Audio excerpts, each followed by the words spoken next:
کہ بھول گئے کہ اردو زندہ بھی ہے تو وہ امام حسین کی وجہ سے زندہ ہے۔ اردو مٹ گئی ہوتی اگر مرثیہ نہ ہوتے۔ آج بھی اردو کا سب سے بڑا ادیب ہوتا ہی وہ ہے جسے مرثیہ کہنا آتا ہو۔ تو امام حسین کے ذکر کی وجہ سے تو یہ زبان زندہ ہے، اور اس زبان کا بولنے والا اگر کہے کہ ہم زندہ و جاوید کا ماتم نہیں کرتے تو اس سے سوال یہ ہے کہ تم کون ہو جو نہیں کرتے، اور تمہارا نہ کرنا معیار کب ہے؟ پیغمبر نے تو شہیدوں کا ماتم کیا ہے، پیغمبر نے تو حضرت حمزہ کا ماتم کیا ہے۔ سید الشہداء لقب تھا امام حسین سے پہلے حضرت حمزہ کا۔ پیغمبر نے تو جنگ احد میں شہدائے احد کے جنازوں پہ پہنچ کے، خاص طور پر حضرت حمزہ کے جنازے پر پہنچ کے گریہ کیا ہے، ماتم کیا ہے، لوگوں کو دعوت دی ہے کہ میرے چچا پر رونے آؤ۔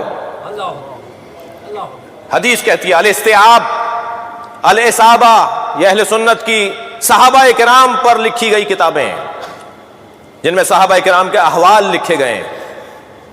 ان میں لکھا ہے کہ جب جنگ احد میں حضرت حمزہ شہید ہو گئے، لما رأى النبی، جب نبی نے دیکھا کہ قتل حمزہ، حمزہ کو قتل کر دیا گیا ہے، تو فبکا بکاء عالیا، نبی نے اونچی آواز میں گریہ شروع کیا جب خبر آئی کہ ان کے چچا حمزہ کو مار دیا گیا ہے۔ اہل سنت کی کتاب کا حوالہ دے رہا ہوں۔ اور جب پہنچے ہیں سرکار لما را مسلبہ، جب نبی نے دیکھا کہ جنازے کی بے حرمتی بھی ہوئی ہے، دور سے خبر پہنچی تھی، جب جنازے پہ سرکار حضرت حمزہ کے جنازے پہ پہنچے تو حضرت نبی مکرم نے دیکھا کہ حمزہ کے جنازے کی بے حرمتی بھی ہے، ان کا سینہ چاک کر کے ان کا کلیجہ نکالا گیا ہے، اور آپ کے کانوں کو بریدہ کیا گیا، آپ کی ناک کو بریدہ کیا گیا۔ جب بدن مبارک کو اس حالت میں دیکھا تو نبی مکرم نے فشہقا، نبی نے گریہ کیا ہے اونچی آواز میں، آوازوں کے ساتھ گریہ کیا ہے سرکار نے، اور آواز لگائی، فرمایا کہ کون ہے، کہاں ہیں وہ لوگ جو میرے چچا پر آ کے گریہ کریں؟ تو عورتیں جنگ احد میں شہیدوں، اپنے اپنے شہیدوں کے لاشوں پہ بیٹھی ہوئی ماتم کر رہی تھی، گریہ کر رہی تھی، مدینے کی عورتیں، مسلمان عورتیں۔ جب یہ اعلان ہوا کہ سرکار کہہ رہے ہیں میرے چچا پر کوئی ماتم نہیں کر رہا، تو ساری عورتیں اپنے شہیدوں کے لاشیں چھوڑ چھوڑ کر آ گئی تھی، کیونکہ نبی کی خواہش ہے کہ حمزہ کے جنازے پہ ماتم ہو۔ یہ اہل سنت کی کتابوں کی روایات ہیں، ہمارے بھائیوں نے لکھا ہے یہ۔ مجھے تعجب اس بات پر ہے کہ اپنی کتابیں کیوں نہیں پڑھتے، اور سارے مسلمان عورتیں آ کر حضرت حمزہ کے جنازے پر بیٹھیں۔ اور آج تک عرب دنیا میں دستور ہے کہ اگر کوئی مظلوم مارا جائے تو پہلے حمزہ کا نوحہ پڑھا جاتا ہے، پھر اس مرنے والے کی بات ہوتی ہے۔ عزیزان گرامی، پیغمبر اکرم کی سنت ہے یہ۔ تو حضرت حمزہ شہید زندہ ہوتا ہے، اسی پر اعتراض کیا جی شہید زندہ ہے اور زندہ کا ماتم نہیں ہونا چاہیے جی۔ میرے مولا امام حسین جب اس دنیا میں تشریف لائے، نبی مکرم نے گود میں لے کر رونا شروع کیا، اور قریب بیٹھی ہوئی اپنی ایک زوجہ سے فرمایا کہ خبردار فاطمہ کو مت بتانا کہ یہی وہ حسین ہے جسے بھوکا پیاسا مارا جائے گا، کہ فاطمہ قریب الولادت ہیں، ابھی بچے کی ولادت ہوئی ہے، لہٰذا فاطمہ کو تکلیف ہوگی۔ جب کئی مرتبہ سیدہ نے دیکھ لیا کہ بابا جب بھی حسین سے ملتے ہیں تو روتے ہیں، تو پوچھا بابا آپ میرے حسین سے مل کے روتے کیوں ہیں؟ فرمایا فاطمہ یہی حسین ہے جو ابراہیم کی قربانی کا فدیہ ہے، ابراہیم کی قربانی مؤخر ہو گئی تھی اس کی قربانی کی وجہ سے، اولاد ابراہیم میں سے ہے۔ فرمانے لگی بابا کیا ہوگا؟ کہ اسے گھیر کر بھوکا پیاسا مارا جائے گا۔ بی بی فرمانے لگی بابا آپ ہوں گے اس وقت میں؟ فرمایا نہیں فاطمہ میں نہیں رہوں گا۔ کہ اس کے بابا علی ہوں گے؟ کہ نہیں اس کے بابا علی بھی نہیں ہوں گے۔ بی بی نے کہا کیا اس کا بھائی حسن ہوگا؟ فرمایا نہیں اس کا بھائی حسن بھی نہیں ہوگا۔ تو بی بی نے فرمایا میں رہوں گی؟ فرمایا فاطمہ تم بھی نہیں ہوگی۔ تو بی بی نے پھر ایک جملہ کہا بابا پھر اس پہ روئے گا کون؟ یہ جو آپ کا گریہ ہے نا، یہ حسرت فاطمہ ہے، سیدہ کی حسرت ہے، بابا اس پہ روئے گا کون؟ فرمایا ایک قوم اس پہ روئے گی، اس کے جوان اس کے جوانوں پر روئیں گے، اس کے بوڑھے اس کے بوڑھوں پہ روئیں گے۔ یہ تقسیم بھی اس کا مطلب نہیں ہے کہ جوان صرف جوانوں پہ روتے ہیں اور بوڑھے صرف بوڑھوں پہ روتے ہیں، نہیں، نبی نے گویا اشارتاً فرمایا ہے کہ اس کے بچے بھی مارے جائیں گے، اس کے جوان بھی مارے جائیں گے، اس کے بوڑھے بھی مارے جائیں گے، اس کے ساتھ پورا خانوادہ شہید کیا جائے گا۔ عزیزو عزادارو، ہم روا روی میں ہم ذاکرین جو ہیں کہہ دیتے ہیں کہ کربلا میں 18 بنی ہاشم شہید ہوئے. 18 نہیں 58 شہید ہوئے. میرا باب العلم کے اشرے کا جو موضوع ہے وہ اصحاب رسول ہے. اصحاب رسول پہ وہاں بات ہونی ہے. کربلا میں بنی ہاشم 58 بنی ہاشم شہید ہوئے. 58 18 نہیں.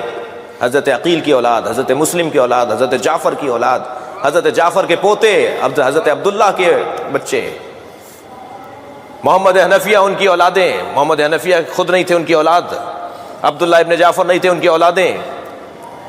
امیر المومنین کے فرزند 28 تو صرف امیر المومنین کے پوتے اور بیٹے ہیں. 58 بنی ہاشم ہیں جو کربلا میں شہید ہوئے ہیں. سارا گھر کٹ گیا، سارا گھر کٹ گیا.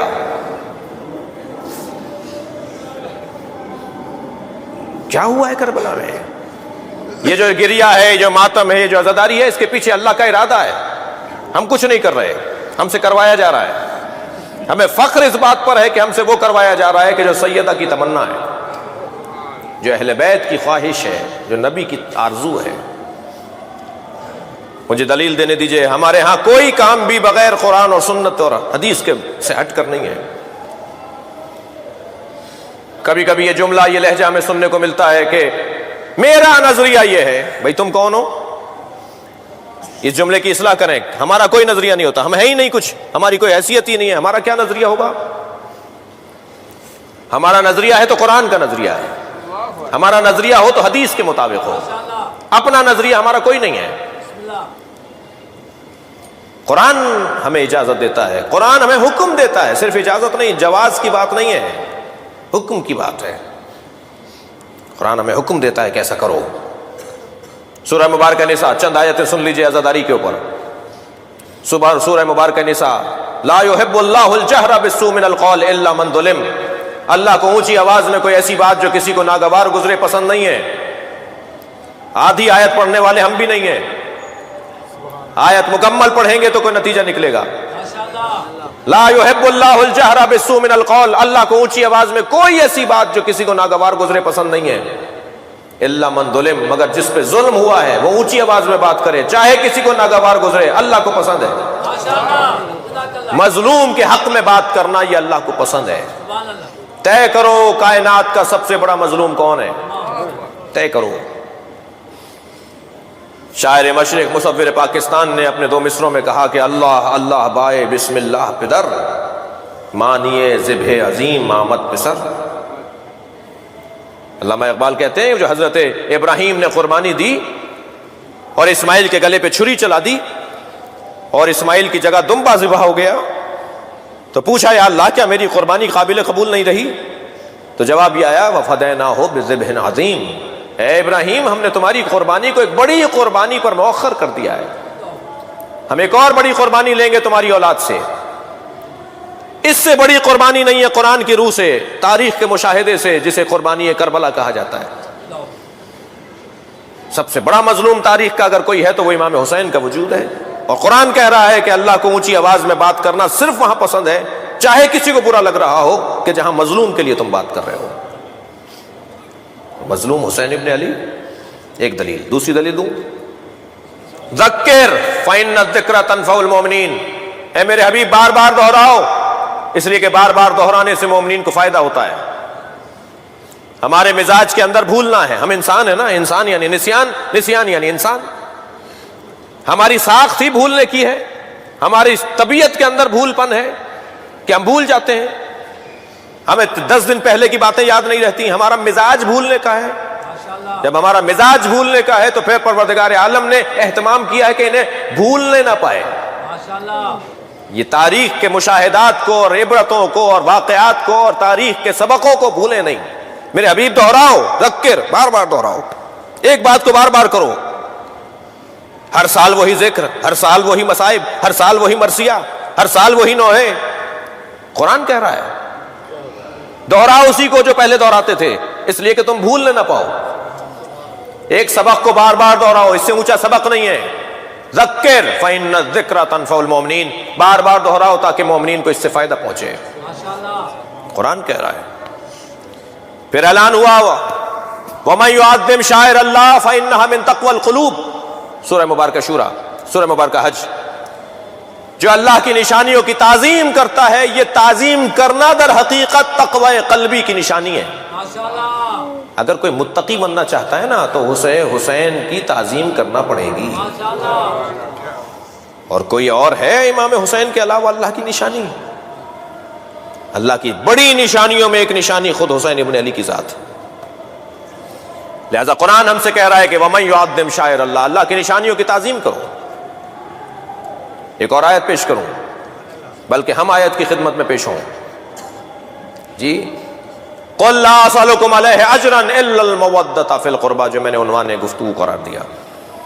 اے میرے حبیب ان سے کہہ دو مجھے کوئی چیز نہیں چاہیے اجرت رسالت کے طور پر، الا المودۃ فی القربى، سوائے یہ کہ میرے قربہ سے مودت۔